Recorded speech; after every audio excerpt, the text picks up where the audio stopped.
Hello,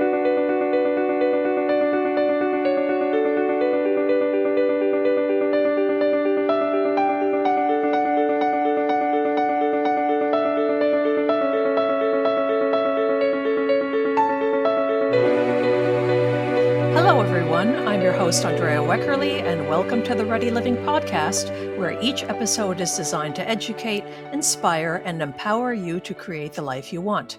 Thanks for listening, and please remember to subscribe for free today on your favorite platform. My guest today is Eddie Jones. He is the founding principal of Jones Studio, an award-winning architecture firm in Tempe, Arizona that designs residential, cultural, and educational projects. These range from museums, research facilities, performing arts centers, golf clubhouses, an NFL training facility, town halls, sports stadiums, and an entire college campus. The firm's group of architects, artists, and designers share a passion for creating powerful, sustainable spaces and a commitment to advancing the common good through their work. Jones Studio was founded in 1979, mere weeks after Eddie's 30th birthday. Welcome, Eddie. Thank you. I appreciate it. It's a pleasure to be on your program, Andrea. A lot of people, when they're little, they come up with ideas of what they want to become when they're all grown up. And in your particular case, you actually did it. Can you tell us the story of how the letter W in a 26-volume encyclopedia set your father purchased had a major influence on the trajectory of your life? Fortunately, I was very curious as a young boy, and fortunately, I'm curious as an old man, too. But this Encyclopedia Britannica set that Dad bought from a door-to-door salesman in the 50s, the late 50s, that's the entire knowledge base of the world at the time.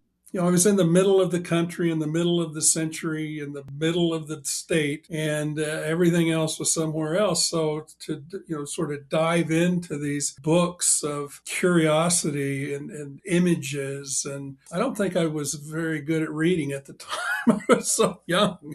But I turned every single page in those 26 volumes over the course of a few months. At the point I got to the W's, which was the thinnest volume. WXYZ was combined into one thin book. And I got to Orville and Wilbur Wright, who we all know. And then there was this other guy named Frank Lloyd Wright that I had never heard of, wasn't that interested in. But there was a photograph, a very small, grainy, black and white photograph of what I did not know yet was one of the most famous houses in the world called Falling Water in Pennsylvania. Now, why that hit me like a lightning bolt, I'm not sure, but it probably had something to do with what I just said about being in the middle of everything. It was a very conventional childhood. I'll just put it that way. And I lived in a very conventional house. And here was something that I had never seen before. It might as well have been on a different planet. And I thought, people can live like that?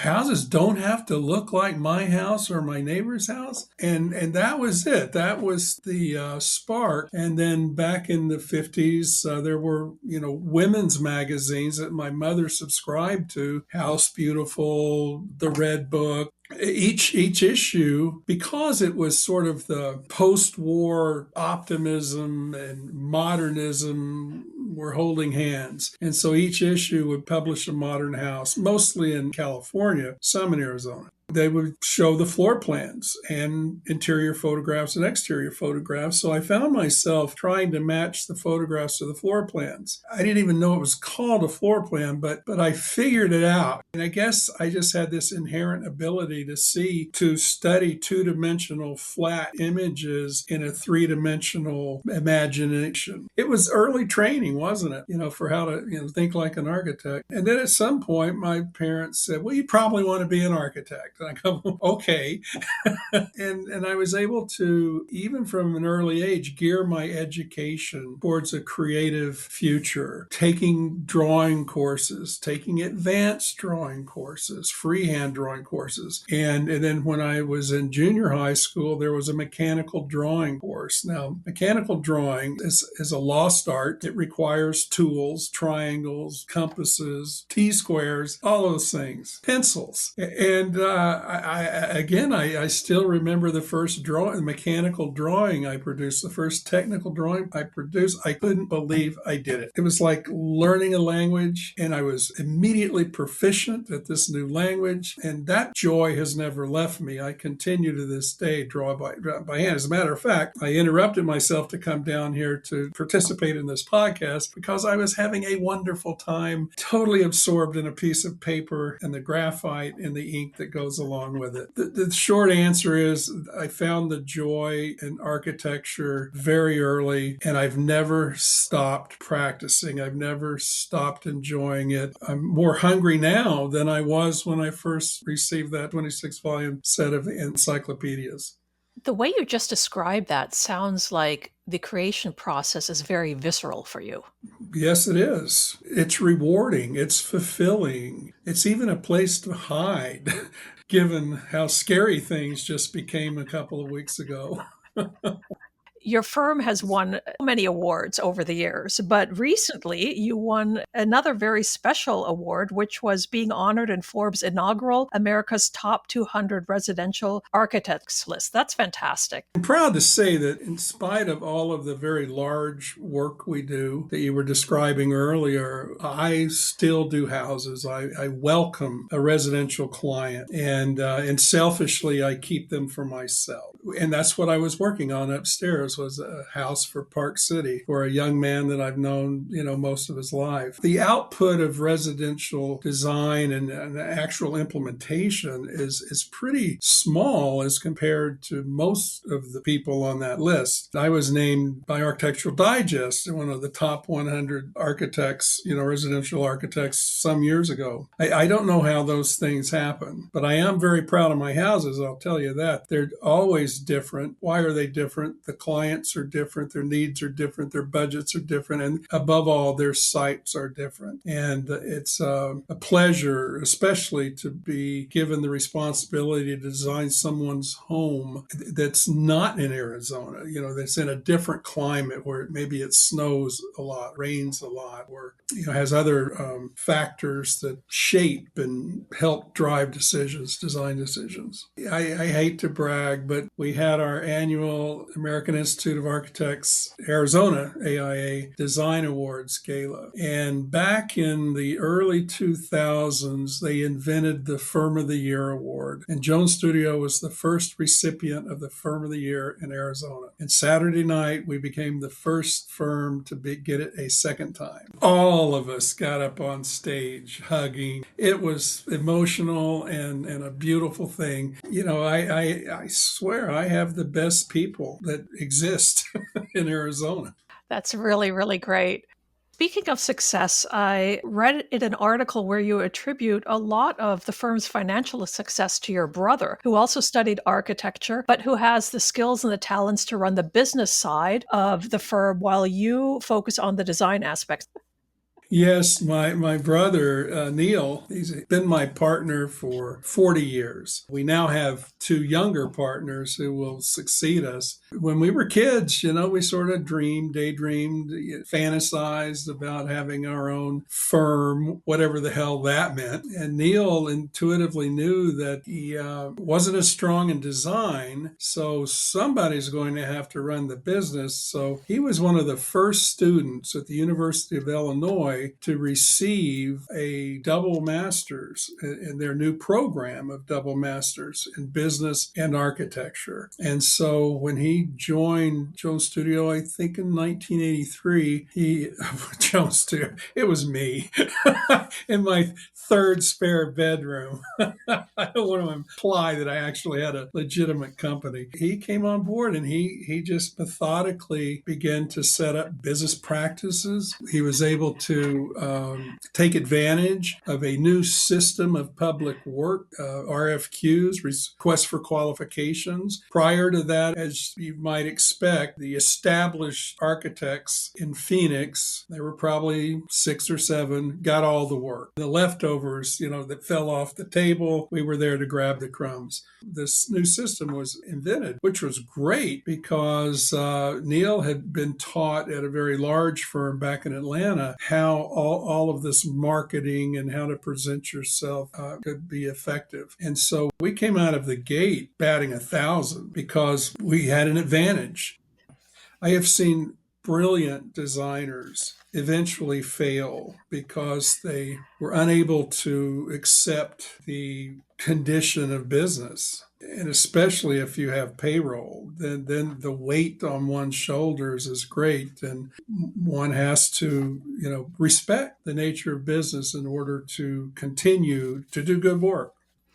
So early in your career, before you and your brother joined forces, you were teaching at Arizona State University to supplement what you were earning as an architect in your spare bedroom. Years later, the firm designed several buildings on the ASU campus, like Abuse Center for Law and Society, which houses the Sandra Day O'Connor College of Law at Arizona State, the ASU Thunderbird School of Global Management, and the Laddie F. Coor Hall, which houses several ASU schools and departments. What was it like to be there at the very beginning of your career and then later on as part of a renowned firm? I was compared to Mr. Magoo last week. I go through life and everything's beautiful. Meanwhile, things are crashing down around me and I'm not even aware of it. So when I was young and teaching at ASU, honestly, I thought, I can remember saying to myself in my mind, I will never get to do a building on this campus. Gosh, that would have been such a thrill. The first two you talked about, the School of Law, we partnered with INEAD out of New York, and that is in downtown Phoenix. That's the ASU's downtown campus as opposed to the Tempe campus. And right next to it is the Thunderbird School of Business, in which we were the lead architect on. And they're in downtown Phoenix because I said the same thing. I will never get to do a building in downtown Phoenix. And now we have two we're associated with. And on the ASU campus, the Tempe campus, we probably have 5, 6 buildings we've done over the years. They were a very good client, especially in the beginning. And then there's a Polytech campus out east of town that we were probably the first architects to do work on, that old Air Force base that was converted to an ASU satellite campus. So the feeling, who would have thought? That's the feeling. Who would have thought? They need to name a building after you now. I don't think so. I already have the building I'm in right now is named after me, Jones Studio. Earlier this year, you wrote an op-ed in azcentral.com, the digital home of the Arizona Republic newspaper, in which you said, and I'm quoting here, "If we continue to make the border a security hot potato, ignoring the humanitarian reality and failing to upgrade our immigration system, we will continue electing people who feign outrage and perpetuate border confusion for their own self-interest. The southern border, like any border, should not be a thing that separates two countries. The border connects us." And then a month later, you wrote an op-ed in the Architect's newspaper in which you said, quote, "What my colleagues and I have witnessed is in no way a security crisis, no caravans, no invasions, no surges, but the looping film footage showing hundreds of men, women, and children seeking a better life for their families is heartbreakingly real. Let us accurately acknowledge that this is a crisis of humanitarian suffering." What was the impetus to write these two articles, and what gave you the courage to do that, especially when this perspective isn't welcomed by everyone? I snapped. That's a short answer. It was an election cycle. But I'll back up a little bit. These land ports of entry that we now, I think it's okay to say, we specialize in. And our client is the General Services Administration, the branch of the federal government that oversees all of the federal properties. And the user of these land ports of entries is Customs and Border Protection, not to be confused with Border Patrol. Customs and Border Protection, CBP for short. And we have a very good relationship with these officers. We're on our 7th land port of entry project right now. Maybe 6 or 7 months ago, I was down in San Luis, Arizona. It's the southwest corner, extreme southwest corner of Arizona, and there's a land port of entry. And we've done several projects there. Right now, we're under construction for rebuilding the entire port, modernizing the entire port. And the port director and I were outside, having taken a break from our meeting, having a sandwich. And it was a beautiful day. You could hear birds singing and chirping. And meanwhile, it's a commercial port. so semis are coming and going. And I said to John, John, all the years I've been coming down to the border fence and spending so much time at the border fence, up and down, across Arizona and Southern California. It's always peaceful. You guys do a great job. And it's never talked about. You never hear that on the 6 o'clock news. They always open with, and now we're going to talk about the border crisis. And I said, and I've never seen a crisis. He goes, yeah, Eddie, that does need to be more talked about. And that's coming from the head guy, CBP, at this land port of entry. And so, we finished our sandwiches and did our meeting. And, I came home and I was sitting in my living room watching the 6 o'clock news. And one of the candidates came on with a campaign commercial. We were flooded with them, as you know. And she starts spewing her bullshit and about the border crisis. And like I said, I snapped. I couldn't take it anymore. So I decided to sit down and write what I thought was the truth. And I defy anyone to find an error in what I wrote. I thought people would be relieved to find out that there's not a border crisis or an invasion. And instead, I got lots of hate mail, which I still don't understand that mentality. I'd hoped the New York Times would run the article. They declined, but Arizona Republic picked it up, and so did USA Today. And NPR picked it up and interviewed me a couple of times. And so I felt good about having the exposure to give an alternative viewpoint. Whether people wanted to believe it or not is up to them. Although I got 80% hate mail, I did get 20% complimentary correspondence, which was good. In fact, I am surrounded by people that feel the same way I do about the border is what connects us as opposed to the separating us. And it's a useful attitude because it allows us to have an optimistic approach to designing these facilities, which have to reconcile the disparity between, the mandate from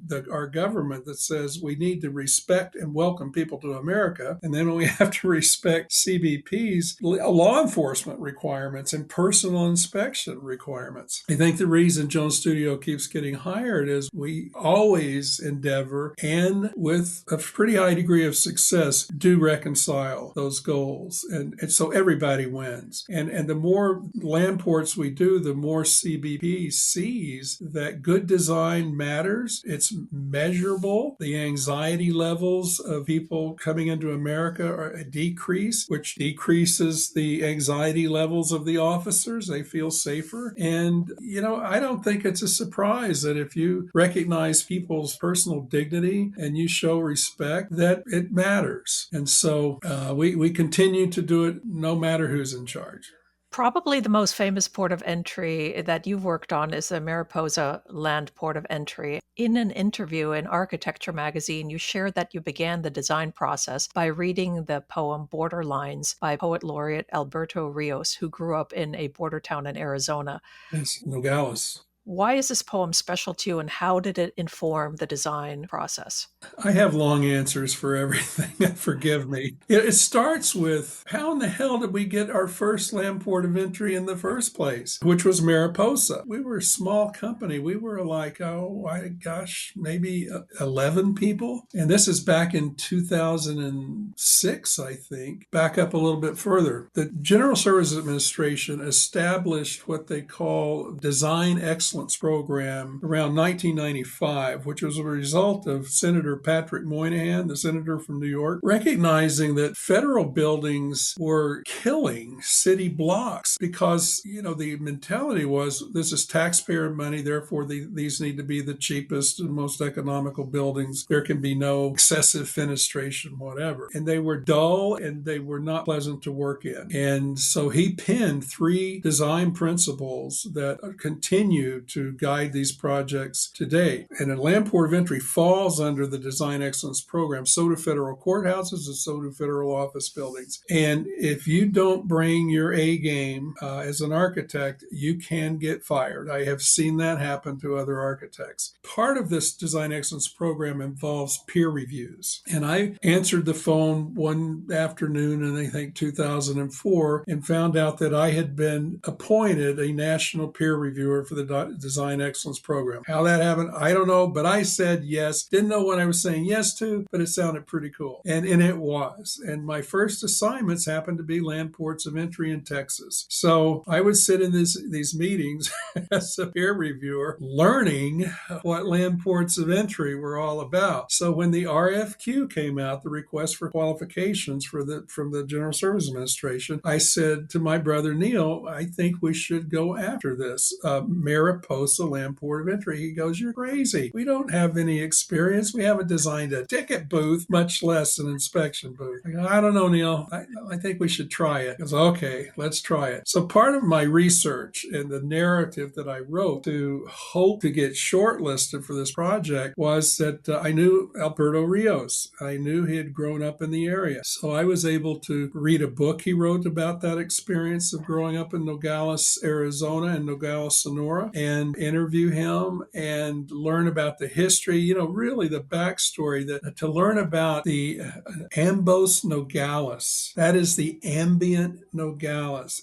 All border towns have this ambient quality. And the irony is, they fill up with tourists and they swell, their populations swell to 100,000 on the weekends, and then they shrink back down during the week. And ironically, most policy is written for the Ambos condition. Anyway, I was able to write very sincerely, perhaps even poetically, about this unique quality of a border town, and especially unique qualities of Nogales. And we got shortlisted. We were shortlisted with 4 other architects. All have had experience in working for the government. But Jones Studio was the only firm in Arizona to get shortlisted. So long story short, we did our interview in San Francisco. We talked about the white light of the Sonoran Desert. We talked about water shortages. We talked about saguaro cactus and this and that. We got the job, which you really have to appreciate this design excellence program because they make choices of architects based on potential as opposed to experience. That's almost unheard of. And then when you understand that these are $230 million projects, we're now doing $300 million projects.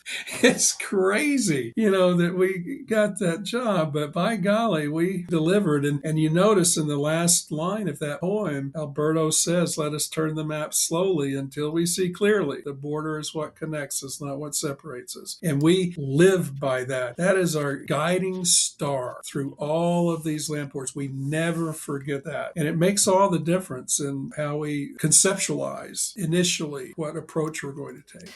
Your firm's projects emphasize modernization over traditional barriers like barbed wire, for example, and each land port of entry you've designed also includes a garden. What purpose do these gardens serve, and what message do they send to those who pass through these spaces? Well, earlier I was saying, when you recognize people's dignity and treat them with respect, then there are positive outcomes. And when I first arrived in Nogales to see the port that had been built in 1973, CBP valiantly was keeping up with the changing security protocols, a substantial increase in traffic, and also piecemealing new security systems. It was a very dangerous environment. And I don't mean, from an immigration standpoint, I mean the dust and the heat and the fumes from the cars and the fumes from the trucks idling because it had become so inefficient. There could be a 4-hour, 5-hour, 8-hour wait time. And I looked at this 50 acres of basically dirt and pavement and heat waves, in the air. I didn't think about this place needs a more sufficient circulation system.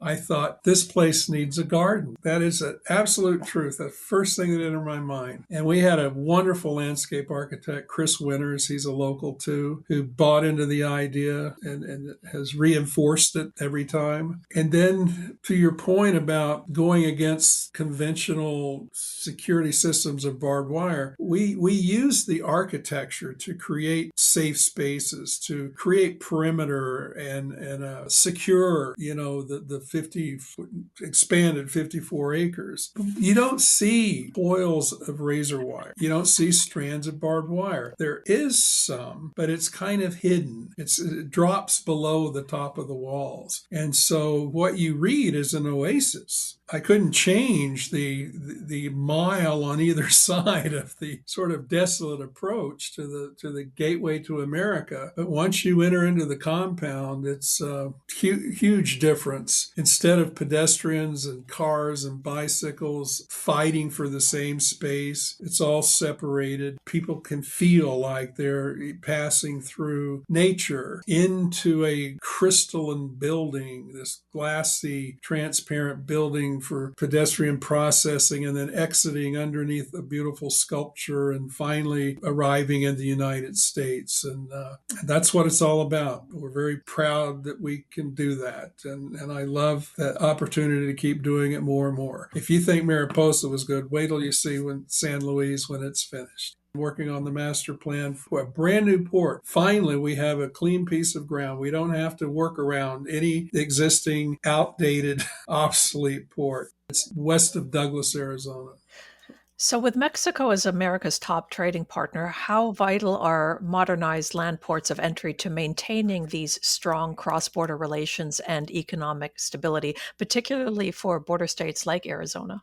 Well, it's essential. Again, you don't hear that reported on the 6 o'clock news, but the border is a huge business, import export business. All the noise you hear about illegal immigrants. I mean, it's such a tiny little piece, and all the drug smuggling and human trafficking. I don't want to sound insensitive, but it's a very small piece of what's really going on, and that is the business of import and export, and that's measured in the billions and billions of dollars every year. And so you can imagine, whenever you want to know, the real answer to any question, follow the money. And so you've got these produce brokers, especially bringing produce from South America, Central America, Mexico. They can access the interstate highway system through the land port at Nogales. And when there's that much money at stake, the brokers are not going to tolerate their drivers having to wait in line for 10 hours while the tomatoes rot in back. So, there's this incentive, as an understatement, to increase the throughput and minimize the wait times so these produce deliveries can take place in a timely manner. I mentioned San Luis. San Luis is located next to the Imperial Valley in Southern California. You have hundreds of thousands of acres of produce being grown, and you've got a year-round growing season. It's Arizona. So where does the water come from? It's an arid climate. Well, the Colorado River, as it snakes its way towards the Sea of Cortez, we suck all the water out of it to irrigate these fields of produce. It's been said 95% of the leafy greens consumed in the United States come from Southwest Arizona. Now, in order to plant and maintain and harvest these crops, you have to have a large labor force. Yuma doesn't have it. Little San Luis certainly doesn't have it. But San Luis, Rio Colorado, across the border in Mexico, has the labor force. We had migrant farm workers getting up at 2-3 o'clock in the morning to stand in line so they could go through this inefficient processing in order to get to the fields on time, and then they returned every night home.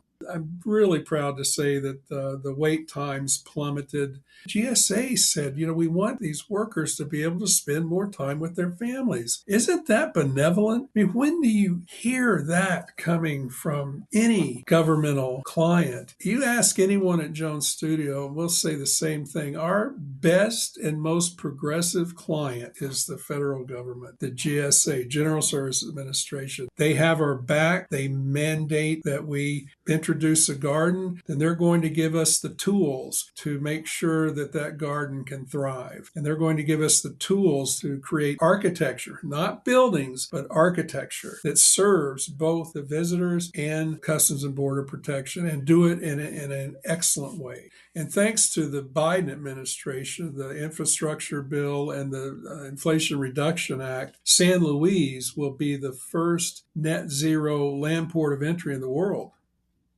Before we move on, I want to remind all of our listeners out there to subscribe to the podcast so you can continue enjoying hearing from wonderful guests like Eddie Jones. And next, I want to talk about one of your recent projects, the Monroe Street Abbey restoration. Can you tell us about that and how you approach the creative process when designing a space like that? Is it more driven by rational principles, emotional intuition, or a combination? Always a combination. I said last Saturday we won the Firm of the Year award for the second time. We also won an honor award for the Abbey. Oh my goodness. If there was ever a labor of love, it was the Abbey. It was the first Baptist church in Phoenix, and the congregation outgrew it and ended up building a behemoth, church further north. And the building went in and out of certain ownerships and came abandoned. And Terry Goddard, our former two-term mayor and attorney general, who loves historic architecture, bought the building. Vacant buildings in most urban areas sooner or later are going to be occupied. And somebody built a campfire on one of the floors, and the building caught on fire, and the entire roof over the sanctuary was destroyed and collapsed. That was 1987, I believe. And in 2011, Chris Winters, remember the landscape architect I said earlier, and another friend of mine, Michael Johnson, we decided we were going to find a project for a mutual friend, Herb Green, one of the best architects of the 20th century that nobody knows. Okay, he was in Norman, Oklahoma, taught at the University of Oklahoma under, when Bruce Goff was the dean there. His niece, Leila Cohen, who became his manager, encouraged us to find a venue for his armature philosophy, which is, you take a local building and you sort of, at least conceptually, give it over to the local artist as an armature for their art. And so we spent the day looking around downtown Phoenix, warehouses, this and that. Nothing really sang to us. It was about time to start drinking beer. And Chris said, well, there's one more place I want to take you to see. And he took us to this old church, which was kind of a nondescript church. You never noticed it. It was beige. You couldn't really tell it didn't have a roof because of the gable end was still intact. And it was boarded up, and we peeked through the cracks in the boards. We saw that nature did what she always does. She was reclaiming her property, and she had planted a garden inside this roofless sanctuary. I thought, a secret garden in downtown Phoenix. How cool is that? And so, we all bought into the idea, and Chris, started, and Leela started putting together a lookbook, kind of, images of what this secret garden could be. And we pitched it to the owner, Terry Goddard. He had been pitched a lot by different developers and architects around town. Apparently, we hit the nail on the head, and we became his team. That was 2011. It's now almost 2025. So it's a long time. It had to do with tax credits and money. Terry didn't have deep pockets, and so we just sort of trudged along. You can imagine what intense heat will do to interior surfaces. Rooms that were designed to be interior have been exterior for decades. Decades of exposure. Then there was the intense heat, and you get these beautiful discolorations and patterns on the plaster. And then you had the graffiti, from people breaking into the building. It was so unique. Nobody is good enough to design those patterns the way Mother Nature and the laws of physics had designed them. And so the challenge became, how do we modernize this building to the point that it can be open to the public and not destroy its unique character? So it became a question of stabilization as opposed to repair. And it worked. And we were able to, Maria Salinger, she was the project architect from Jones Studio, just the surgical inclusion of a new door jamb, a new room in this old building was a remarkable achievement. If you've seen photographs, I think you'll agree. You step into a different world. You'd never know you were in downtown Phoenix, Arizona, fifth largest city in the United States. It's a very special respite. Your firm is also designing the Water Education Center for Central Arizona project, which is a 336-mile aqueduct system that delivers Colorado River water to almost 6 million people, which is more than 80% of Arizona's population. Can you share your vision for the project and how you hope this facility will influence public understanding of water resources and conservation? Well, that's the goal of the building, and that's coming straight from the client. And I have to give credit to Brian Farling and Sean Swisher. Brian's one of my new young partners, and Sean is a really gifted designer. This was a design competition put on by CAP. They asked two firms to come up with some conceptual ideas of what their new facility would be, because they already knew they lacked a connection to the community. They lacked the ability to communicate the important work they do. And why do they need to communicate the important work they do? Because everything is about funding, having community support. So it was a good reason to create a new facility. And they said, here's the site by the canal, and here's, where the parking lot's going to go. And maybe it would be a good idea to have a tower so people can climb the tower to actually see the canal. You hand Jones Studio a sweet project like this involving the Arizona canals, which, by the way, we have more linear miles of canal than Amsterdam and Venice combined. Is that true? Nobody knows that. Really? But we're going to fix it.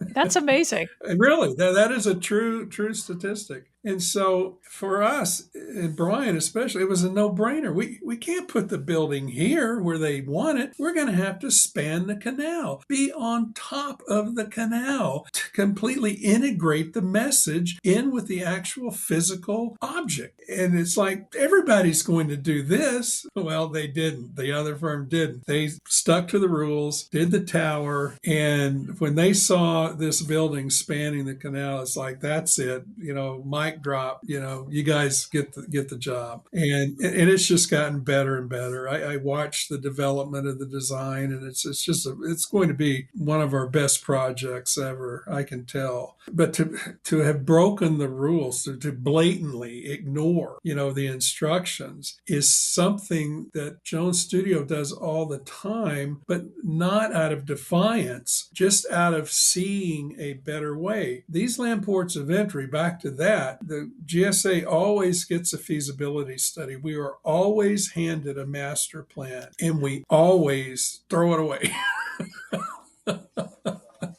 The first time we did that, the whole team was just, oh my God, we're going to lose this job. I go, look, guys, this doesn't work. Let's fix it. The government's going to spend $15 million on this. And if it's worse, then it's a waste of time. So let's show them a better way. And they did it. And then the next one, it was less difficult to turn that ship. And then this last one, Douglas, they expected us to completely start over. When you speak in pragmatic terminology and point out how what appears to be an acceptable solution, how in the long term it grows into its own problem. Whereas if we do this instead, it avoids that inevitable choke point, so to speak. Architecture plays a crucial role in climate resilience, especially as extreme weather events become more common. And in your view, I'm curious to hear what steps should be taken to support architects and builders committed to sustainable, resilient design. This is going to sound self-serving, but I really believe that the education of an architect, regardless of the university, is the best education available to anybody in the world. Why? Because it teaches at the intersection of art and engineering. It connects both sides of the brain. It's all about objective problem solving, identifying problems and responding in a creative way. And I heard another architect say this, engineers, doctors, lawyers, they know everything about one thing, but architects know something about everything. And it's an asset, believe me. I say that, therefore, what steps can be taken? We need more architects architects running for mayor and governor. And then the step is to vote for them because, as I said, we are trained to solve problems objectively. I gave a lecture, it was a border lecture at the Neutra Institute in Los Angeles about a month ago. And there was a national AIA gold medal winner in the audience, Angie Brooks, and her husband, Larry Scarpa. And Angie came up to me after my lecture and says, you know, Eddie, design will save the world, and architects are in the best position to save the world. Great. More pressure. But I don't know. I think she's on to something. So we need more architects in politics. Yes, we do. Not me. I haven't learned how to poke the bull without pissing people off. So. Well, I think you're doing your fair share to try to get people to think reasonably and to propose a holistic view of things. So you're doing your part as well. Thank you. You were talking about some of your younger colleagues and the use of digital tools, but you still create your renderings by hand. Can you tell us what you love about this tactile approach and how it impacts your creative process? I'll try to describe the sensation. When I sit down at my drafting board, and in case you don't know what a drafting board is, it's a specialized desk with a tilted top and with tools attached to it and lamps and electric pencil sharpeners nearby. And I start drawing. I disappear. I go somewhere else. And it's just the paper, the pencil, my hand, and my brain. The pace of drawing is synchronized with the pace of one's thinking. And so as I draw, I'm thinking. And then the drawing at some point will take on a life of its own. It speaks to me through graphics and intensity and line weight. And when I put down a line, it takes an effort to get rid of it if it's wrong. So I want to be correct every time, but I'm not correct every time. So sometimes I have to erase. But when I erase, there's still an indentation in the paper. And then as my hand moves across the paper, sometimes it drags the pencil line across and there's a smudge. And so when I'm done, there's this a history of my disappearance. You know, it's right there. Drawings are kind of magical. In a way, they're my secret weapon against competing with other firms that have all the latest software to generate realistic renderings that are soulless. And to see a hand drawing, as human beings, we relate to that. And so not only do these drawings bring me joy, but they're also a very effective sales tool. That's really beautiful. I like the way you describe that. I'm sure you probably have some thoughts about AI. Well, I'm all for it. I may be an old man, but I've been around long enough to know that when something is here to stay, any tool can be abused. AI certainly has a danger attached to it, but it also has wonderful opportunities too. And it's going to be okay. Once we get through the cusp of the newness, it will be folded into our box of tools like the pencil was, whatever turn of the century that was introduced. Back in May, your firm posted a lovely mention about World Turtle Day 2024 on Facebook, where you shared a photo about your co-workers, Phineas, Timmy, and Ferb. Timmy, the most senior, is a desert turtle, and Phineas and Ferb are both African tortoises. And in the post, you wrote, "We pride ourselves on providing fair wages and a generous benefits package, including lettuce, apples, and other veggies and housing." And unfortunately, while Phineas is no longer with us physically, rest in peace, he's always with us in spirit. We recently held a poignant memorial service and interred him in a place of honor outside our studio while sharing our favorite memories of him. Tell us about these coworkers. I just love them. They're so funny and witty, and that was all them. I don't even know where these turtles come from. I just come to work and there's another turtle. I just really enjoy the distraction that they bring to my young colleagues. And that is not atypical. We just organized a pizza party for ourselves. In our building, we occupy a building that I designed, and it's only 6,500 square feet, and there's a parking lot outside, but it's not a typical parking lot. It's decomposed granite. That's the gravel that comes from the Sonoran Desert, and there are mesquite trees growing out of it. And and creating shade. And we can empty the cars out of that so-called parking lot, and it becomes a pocket park. And we set up a long table and tablecloths, and we party our asses off. I mean, it is so much fun. I told somebody a long time ago, if I didn't own Jones Studio, I really would want to work here. I would hope they would hire me because those guys, they really have a lot of fun. Shoot, they just went on a camping trip 2 weeks ago. Back in the day, we took trips to Mexico City to Blitz Architecture. Jacob and I and several other architects are going to the Middle East the first part of January to see architecture. It's a dynamic group of people, that's for sure. They keep me young. I heard that the Basilica Sagrada Familia in Barcelona is your favorite building in the whole world. It's set to be completed in 2026 after more than 100 years. Do you already have plans to visit and experience the completed structure in person? Absolutely, absolutely. I've probably been there 6 times in my life, and spanning probably 25 years. I usually say I think it's the most beautiful building in the world. My favorite building in the world probably is whatever building I admire that I'm in at the moment.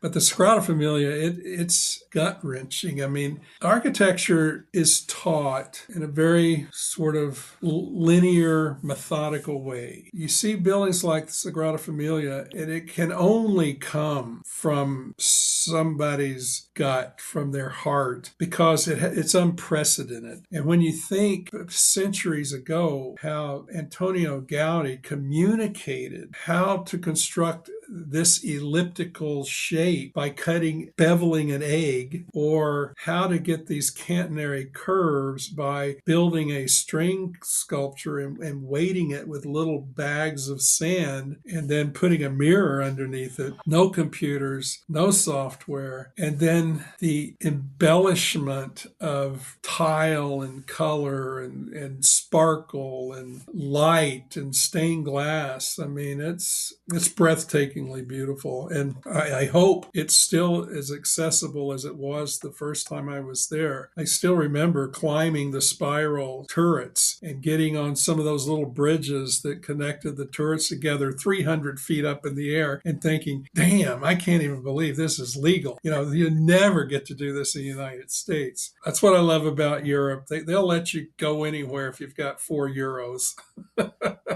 Eddie, tell us how people can learn more about your work. We have published 2 books. The first book I did during the pandemic when I had nothing else to do, and it was a book on my houses. I chose 14 diverse projects. Certainly I wasn't trying to make a judgment of these are better than the other ones I've done. I just wanted to show a diversity of form and material and scale. And it's called Jones Studio Houses. It's available at Amazon. And then a more important book, I think, is the recent publication of Strive. And that's a more comprehensive view of Jones Studio, sort of the history of Jones Studio, where we've been, where we are now, and where we're going. We're very proud of that book. Thank you so very much for having taken the time today. My pleasure. You've been a delight to talk to.